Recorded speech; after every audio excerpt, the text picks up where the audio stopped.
If you've ever been betrayed at work, blindsided by someone who smiled to your face while stabbing your back, then you already know part of my story. But what happened after I got fired? That's the part no one saw coming. I was the kind of employee managers dreamed of. Early to every meeting. Stayed late when no one asked. Solved problems before they became crises. I was the unofficial backbone of the company, the one people came to when everything else fell apart. My name? Doesn't matter. Let's just say I'm the woman whose absence taught them more than my presence ever could. 3 years I gave that company. 3 years of building systems, mentoring new hires, and cleaning up other people's messes. And then one Tuesday morning, they fired me over coffee. It was quick. Sterile. HR sat beside my manager, Scott, a man I used to trust. It's just restructuring, they said. Nothing personal. Nothing personal? They took my badge, my laptop, my keycard. I was escorted out by a security guard who once called me the glue of the whole damn team. No warning. No thank you. Just a boxed plant, a fake smile, and a 2-week severance. I went home and stared at the wall for hours. Not because I was unemployed, but because it didn't make sense. The company was growing. I had just finished leading a successful 6-figure project under budget. My quarterly reviews were stellar. Clients requested me by name. And yet, I was let go. The restructuring line didn't sit right. So I started digging. And that's when I found her. 3 days after I left, I logged into the client portal. Yep, someone forgot to revoke my credentials and saw a new name listed under my accounts. Aubrey L. No last name. No picture. Just Aubrey. So I Googled. Then I LinkedIn'd. And my stomach turned. Aubrey wasn't just any new hire. She had no corporate experience. No certifications. Her LinkedIn listed aspiring lifestyle influencer and motivated creative spirit. And one mutual connection? Scott. My manager. Not just listed. Tagged in her vacation photos. I dug deeper. Her Instagram was full of beach selfies, expensive dinners, and soft focus pics in his home office. One caption said, "Babe says I started the company next week, laptop computer kiss mark, wish me luck." Date? 3 days before I was fired. So it wasn't a layoff. It was a replacement. And not just any replacement. His girlfriend. I can't lie. I cried that night. Not because I lost a job, but because I was used. 3 years of loyalty flushed, not for someone smarter, faster, better, but for someone he was sleeping with. I felt stupid, naive, but more than anything, I felt angry. And I don't stay angry long without doing something about it. Revenge doesn't always come in flames. Sometimes it's spreadsheets, silence, and strategy. Over the next week, I went quiet. I ghosted the old team. But I watched. Carefully. Using old logins and backend access. Again, someone seriously needed to update their offboarding process. I started to monitor Aubrey's activity. She had been added to systems. Given full access. And guess what? She was messing up everything. Late project responses. Ignored deadlines. Clients complaining in internal notes. But that wasn't the worst part. One afternoon, while browsing the vendor payment queue, I saw a company I didn't recognize. Luminate Creative. Billed for content consulting. $4,800, $5,200, $6 for 100, over $30,000 paid in 6 weeks. Problem? I knew every vendor in that department. And Luminate was not one of them. So I searched their EIN. The registered business address?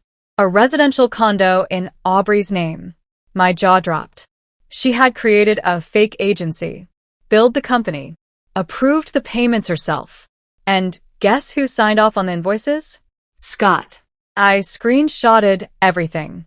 Transaction history, IP logs, approval trails. I even traced the email address that Luminate used. It was tied to Aubrey's old Etsy account. It was airtight. They weren't just sneaky. They were criminal. But I didn't call the company. I didn't call the police. No. I waited. Because I knew something they didn't. The company was preparing to go public. Their IPO filing was in motion. And the worst thing that could happen?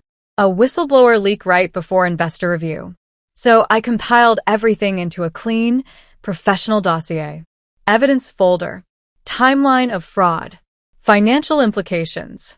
Suggestions for investigation. Then I emailed it. To the SEC. To the board of directors.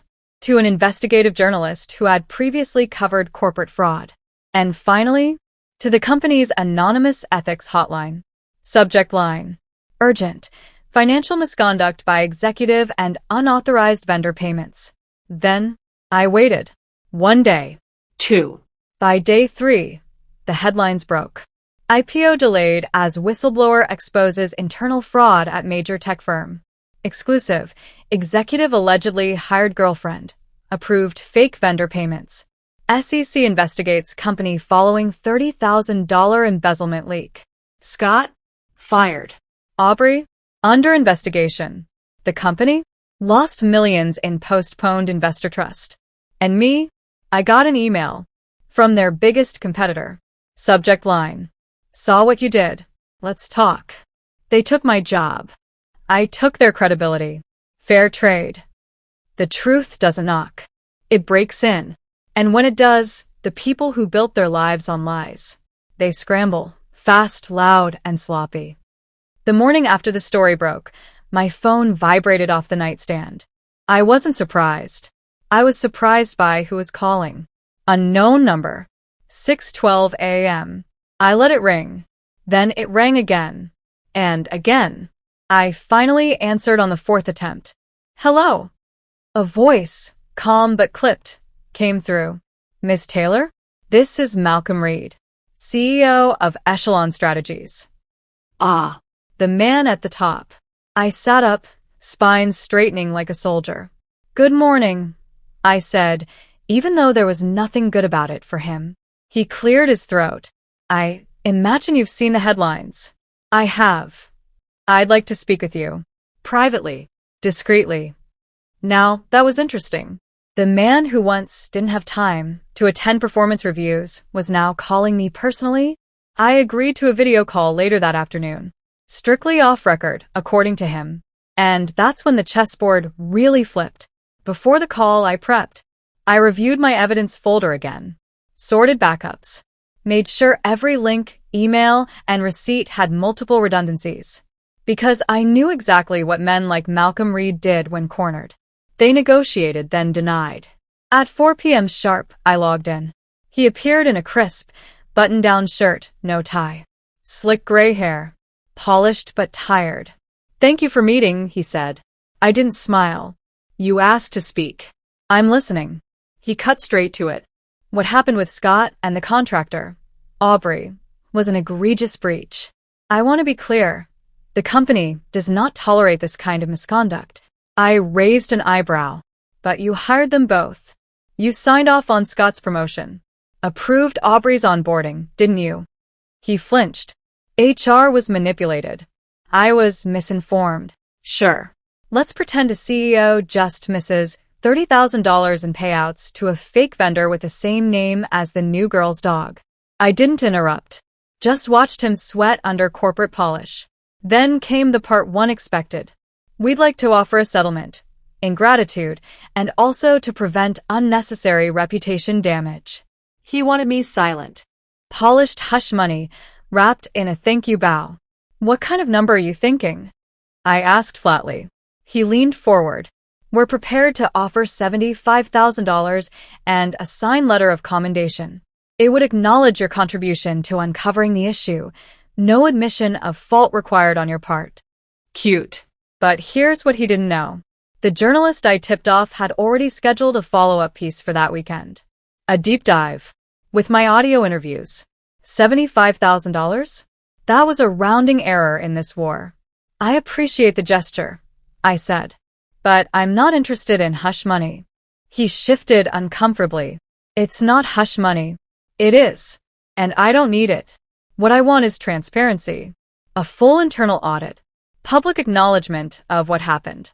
And every dollar Aubrey stole donated to a women's tech initiative. He stared at me like I'd grown wings. That's not how these things are done. Maybe that's the problem. We ended the call with no agreement. And 2 hours later, the company published a vague internal memo. It didn't name me, didn't name Aubrey, didn't name Scott. Just a bland statement about contractor errors, internal miscommunication, and ongoing reviews. Classic damage control. But it didn't work. Because the internet never sleeps. Reddit got hold of it. Specifically, the r/anti-work and r/ProRevenge subreddits. Someone reposted the leaked invoices. Another person shared screenshots of Aubrey's Instagram posts with hashtag girlboss in front of luxury brunches, dated the same week she was consulting. The post exploded. Front page. 200K upvotes. My boss fired me to hire his girlfriend. I exposed them both. Comments flooded in. She's the hero corporate America doesn't deserve. Opie, please tell me you got paid for this. Aubrey going from brunch to booking in 3, 2, 1. I wasn't even the one posting it. But the story had a life of its own now. Aubrey deleted all her socials by the next day. Her Etsy store disappeared. Her business site, Luminate Creative, was taken offline. But it was too late. The screenshots lived on. And her digital trail had already been mapped out by dozens of curious internet sleuths. Someone even found a photo of her and Scott on a yacht pre-firing. The caption? Manifesting big paychecks and bigger blessings. The irony? Glorious. Scott released a statement through his lawyer claiming he had no knowledge of Aubrey's activities and that any romantic involvement began after she left the role. I almost laughed myself into orbit, but the SEC wasn't amused. 3 weeks later, formal charges were filed. Wire fraud, conspiracy, falsifying financial documents. Aubrey was arrested. Scott was subpoenaed.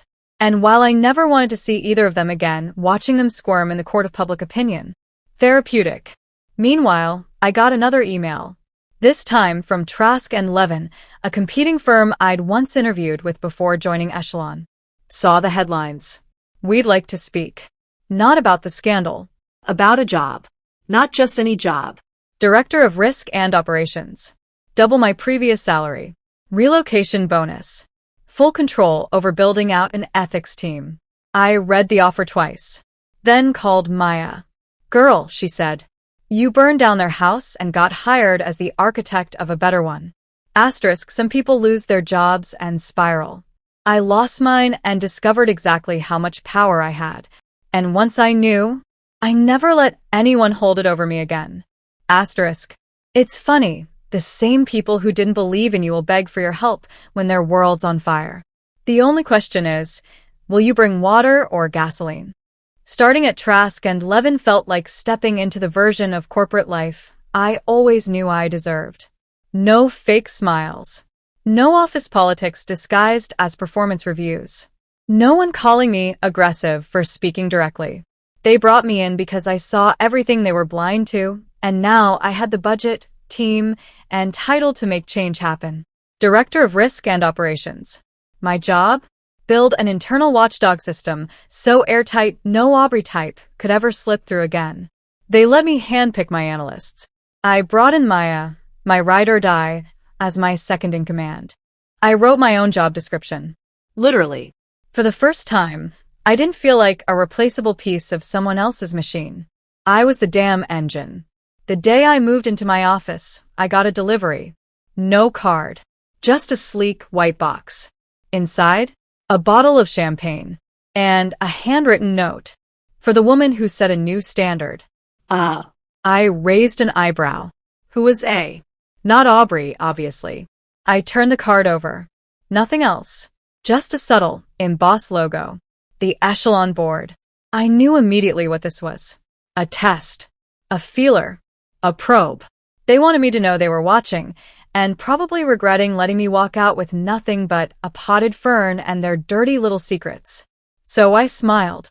Took a picture of the note. Then I sent it to Malcolm Reed with the caption. Tell your board not to flirt with the people they betrayed. It's a bad look.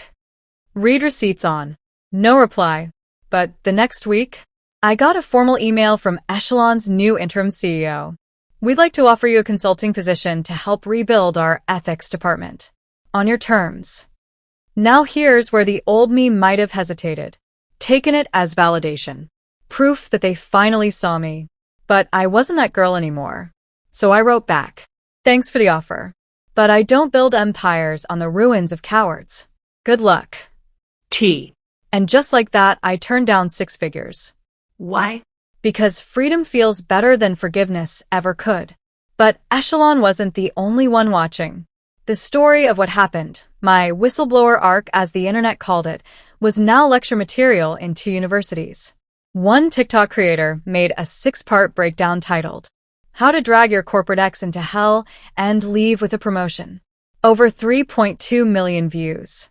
Another called me the Aaron Brockovich of girlboss sabotage. Which was hilarious. And accurate. But not everyone loved the attention. One afternoon, Maya burst into my office with her laptop. You need to see this. She turned the screen.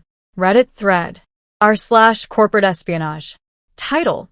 Is the Trask director who leaked Echelon's fraud just as shady? The post was written from a burner account. Claimed I had accessed private files illegally. Blackmailed an executive into silence. Orchestrated the leak to land a better job. Pure defamation. No proof. But it was spreading. Fast. I knew instantly. This wasn't random. Someone wanted to muddy the water. Discredit me. So, I traced the IP from the screenshots. Even burner accounts slip when they post from Starbucks Wi-Fi. Guess what? The poster's device pinged from a hotel 2 blocks from Scott's lawyer's office. Bingo. I drafted a short legal letter. Sent it straight to the firm. Subject. Cease. Desist. And don't try me again. Attached. Proof of IP tracing. Publicly time-stamped metadata. A reminder that I had multiple NDAs they had signed, not me. The post was deleted within hours. I didn't stop there. I leaked the IP trace on Twitter, anonymously of course. Just enough for the subreddit to realize. She's watching, and she's smarter than whoever tried this. When you fight with snakes, don't slither. Just stomp. That night, I sat on my balcony with Maya. We drank the champagne I didn't send back to Echelon. We toasted to our new titles. To fake vendors going to real jail. To stories like ours becoming blueprints for women tired of corporate games. And then, Maya looked at me and said, "What now?" I smiled. Now? We build. We protect. And maybe we teach. By the end of the quarter, Trask launched our new platform. Wolf, Workplace Oversight and Leadership for Fair Ethics. It was a reporting system, education portal, and internal watchdog rolled into one. Guess who started using it? 5 companies, including one that used to poach from Echelon. I was invited to speak on a global ethics panel in Berlin, then booked for a corporate leadership podcast where they asked me, "What made you speak up in the first place?" I paused, then said, "Because silence protects no one, especially not women who are told to be grateful while they're being gutted." Asterisk, I lost a job, but I found my voice. And the day I used it, the world got quieter. Not because they weren't talking, but because they finally started listening. Asterisk, some people disappear after they're exposed. Others come crawling back, dressed in apologies they hope you'll wear like a reward. It had been 5 months since I exposed Echelon's little love and fraud operation. Since then, I'd launched Wolf at Trask, hired a full ethics team, spoken on 2 panels, Tripled my salary. and even had one of my old clients call me a real-life Olivia Pope. Life was good, peaceful, until the past knocked again, this time in heels. It happened on a Wednesday. I was in my office reviewing risk assessments when my assistant buzzed. "There's someone in the lobby asking for you. Says her name is, Harper Lane." I froze. That name hadn't crossed my mind in years. Not since grad school.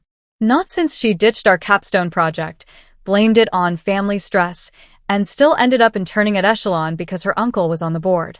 The same uncle who vouched for Scott. Oh. Now, I understood. I told my assistant to send her up. Let the ghosts come. She walked in like she still owned rooms, even though her LinkedIn said she Transitioned to freelance consulting right after Echelon's scandal broke. Translation: fired, but too proud to say it. Harper looked me up and down before smiling like nothing had ever happened. Tessa. You look powerful. I am. What do you want? No need for games. She sat without asking, crossed her legs, pulled out a black envelope branded with the Echelon logo. Oh boy. The board wants to meet. In person.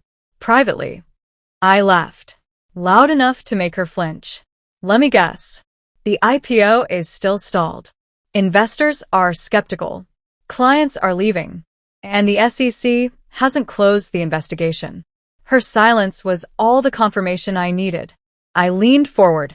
So they sent the weakest chess piece to dangle a deal. Harper bit her lip, then softened her tone.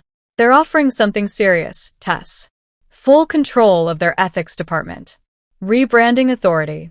A 7-figure contract and the public acknowledgement you asked for. She slid the envelope forward. You'd be the woman who took them down and rebuilt them. That story could make you a legend. I stared at it, then back at her. You think I want to build a palace over the bones they buried? That I'd trade legacy for optics? I think you're smart enough to understand leverage. I leaned back. Harper, let me teach you something about leverage. I pulled out my phone. Open my inbox. CNN wants to do a feature. TEDx reached out again. I'm flying to London next month to speak at the World Ethics Summit. I tilted my head. I don't need Echelon. But they need to prove a woman they tried to ruin is now their savior. And you know what? I stood. Let them drown in their own silence. I handed her the envelope back. Tell the board I said, my price isn't money. It's principle. And they don't have enough of it. She left without another word. But the fallout came quick. 2 days later, a business columnist ran a piece titled, Former Echelon exec rejects $1 million rebuild offer, cites principle over optics. It trended, and my inbox exploded. But not just with offers. With thank yous. One email stood out. Subject: You don't know me, but I owe you everything. It was from a woman named Danielle. She had worked under Scott. Quiet analyst. Kept her head down. Was planning to leave but never had the moment to push her. She read my story. Then she started digging into her own company's invoices. Guess what? She found something. A similar fraud ring. Vendors being created to move slush funds out of the budget. Same playbook, different city. She sent it to her board. Now her company was cleaning house. Another story went viral. Inspired by viral whistleblower, woman uncovers $200,000 fraud ring in Midwest firm. People started calling it the Tessa effect. It wasn't about revenge anymore. It was about blueprints. But then something strange happened. Aubrey's sister reached out. Yeah, sister. I nearly ignored the message. But curiosity? It's a dangerous thing. So I called her. Her name was Janelle. Quiet, soft-spoken. Said she hadn't spoken to Aubrey in 2 years. We were close once. But she changed. Got into this fast money scene. Cut people off. She didn't ask for sympathy. She said she just wanted to thank me. You forced her to face consequences for the first time in her life. That might be the only thing that saves her. I didn't know what to say. We talked for over an hour. And when I hung up, I felt something unexpected. Closure. Not because Aubrey was punished, but because someone else finally understood the ripple effect of one person choosing truth. They always ask why we speak up. They never ask what happens if we don't. By quarter's end, Wolf was expanding into schools and nonprofits. Not just for corporations now, for any space where silence was rewarded and honesty punished. We added anonymous hotlines, whistleblower protection templates, trauma-informed counseling for employees forced out unfairly. And I started writing a book. Not a tell-all. A guide. Burn it clean. How to rebuild what they tried to ruin. Half memoir, half manual. Pre-orders were insane. And then came the wildest offer yet. Netflix. They wanted to adapt the story. A mini-series. 6 episodes. They'd already reached out to an actress to capture my vibe. I hadn't even said yes yet. But the idea? Terrifying. And thrilling. Not because I wanted to be famous, but because maybe, finally, people would stop thinking stories like mine were rare. Asterisk, the more they silence us, the louder we'll echo. And one day, their boardrooms will be lined with the faces of the women they tried to erase, carved in stone. Asterisk, there's a price for every truth. But the bigger question is, who's trying to pay you not to speak it? The book hit bestseller lists within 48 hours of pre-release. Burn It Clean was doing numbers most CEOs would kill for, and I wasn't even selling power. I was selling freedom. Speaking gigs, panels, podcasts, my calendar filled faster than I could breathe. One week, I flew to 3 countries in 5 days. Everywhere I went, I saw people, especially women, with that same tight smile I used to wear. The smile you put on when you're smart, capable, and quietly being destroyed by someone above you. They called me brave. I wasn't brave. I was just done being polite. At the official book launch, the room buzzed with cameras, executives, even minor celebrities pretending they always knew I'd go big. Maya was by my side, of course. She looked like success and smelled like revenge. But in the back of the room stood someone I didn't expect. A man. Tall. Wore a tailored suit like it was armor. He didn't approach me until after the crowd thinned. Tessa. Name's Evan Cruz. I raised a brow. Should I know it? He smiled faintly. You might remember a guy named Reese Grantham? My heart stopped. Reese was the Echelon VP who suddenly resigned the day before the SEC opened its case. The media never connected him to the fraud. Neither did I. Until now. What about him? I asked carefully. Evan's jaw tightened. He wasn't dirty. He was scared. And he wasn't the only one. He handed me a file. Physical. Leather-bound. No digital footprint. Inside? Names. Emails. Transactions. Not just Scott and Aubrey. A network of under-the-table vendors, shell companies, and internal bribes spanning back 10 years. Evan used to work under Reese. Said Reese had been trying to collect everything quietly, then walk it to the board. But the moment Scott caught wind of it, things changed. He wasn't just firing people, Evan said. He was covering a system. A decade-long web of corruption that went beyond Echelon, partners, suppliers, even competitor acquisitions. And the worst part? It was still happening. I stared at the file. My skin went cold. Why give this to me? He didn't blink. Because no one else has the balls to touch it. And because people listen to you now. I should have felt powerful. Instead, I felt nauseous. This wasn't just revenge anymore. This was about the entire industry. If I published this, companies would fall. People would be ruined. But the silence would be over. Later that night, I sat with Maya, the file open between us. She scanned the pages, her eyes narrowing. Tessa, this is deeper than anything we imagined. I know. If you go public with this. She didn't finish the sentence. Because we both knew how it ended. I wouldn't just be the girl who got revenge. I'd be a threat. To institutions. To legacies. To people whose net worth came from making others disappear. The next morning it began. A letter. From a law firm I'd never heard of. Polite. Elegant. Threatening. They weren't denying the documents. They were offering me a deal. $5 million. Lifetime NDA. In exchange for your discretion regarding any materials pertaining to Mr. Grantham or associated entities. They were scared. Which meant I had power. Which meant I had a choice. Asterisk, they told me silence was safety. But what they really meant was, stay quiet so we can keep being loud. Asterisk. I didn't take the money. But I didn't publish the documents either. Not yet. Instead, I went to someone who could do what I couldn't. A journalist I trusted. The same one who ran the original Aubrey Exposé. We made a plan. 6-month investigation. Anonymous whistleblowers.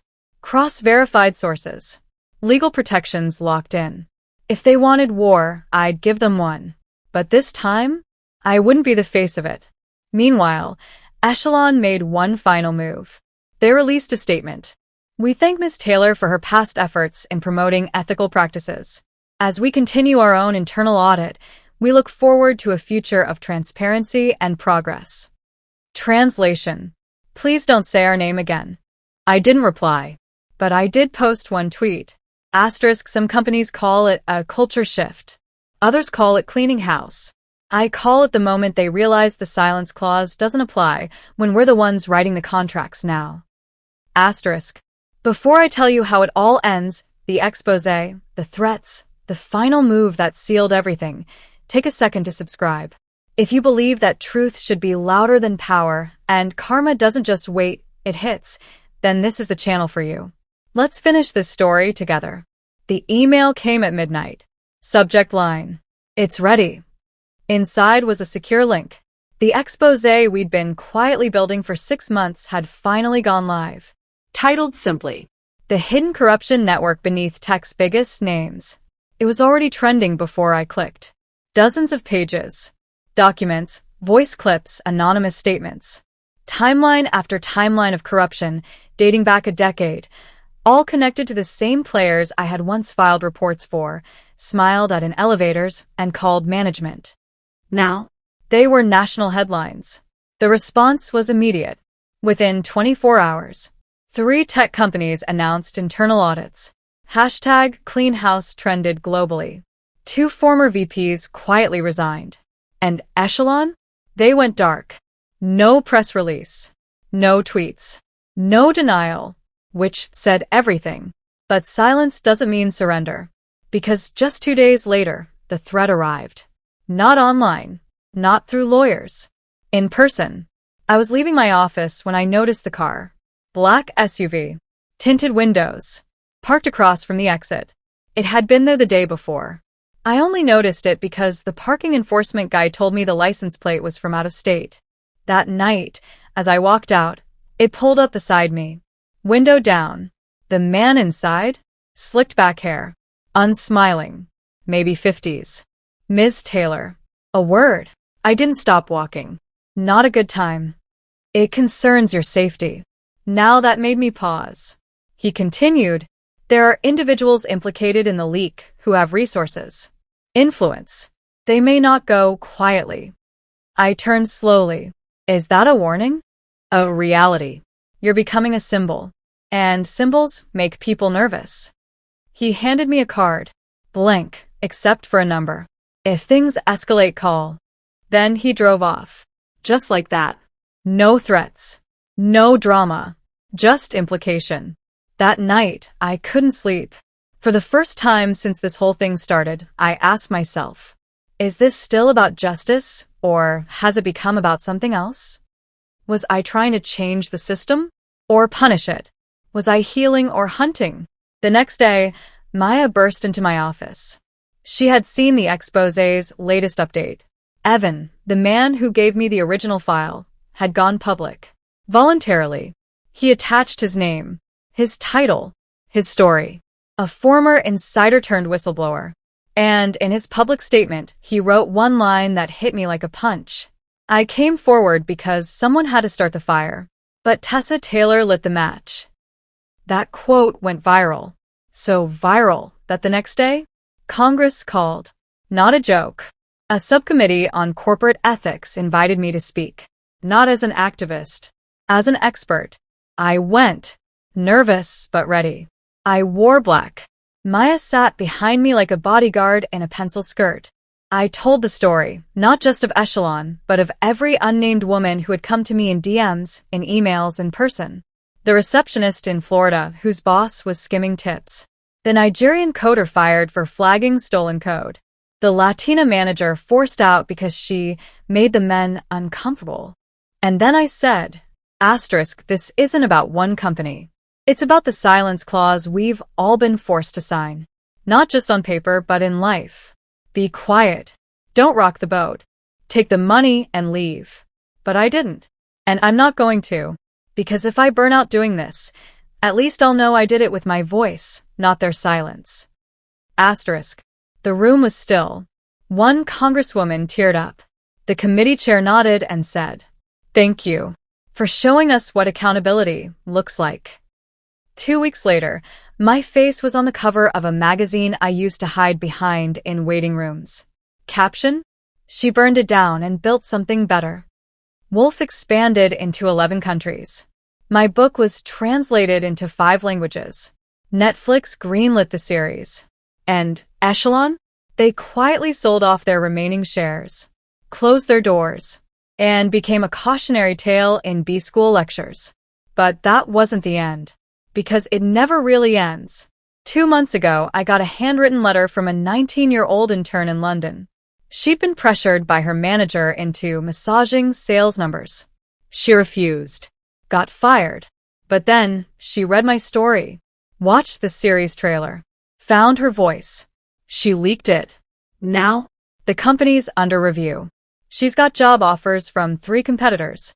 At the bottom of her letter, she wrote, "Your story gave me a sword. I used it." Asterisk, they thought I wanted revenge. I wanted revolution. But most of all, I wanted a world where no one else would ever need to be me again.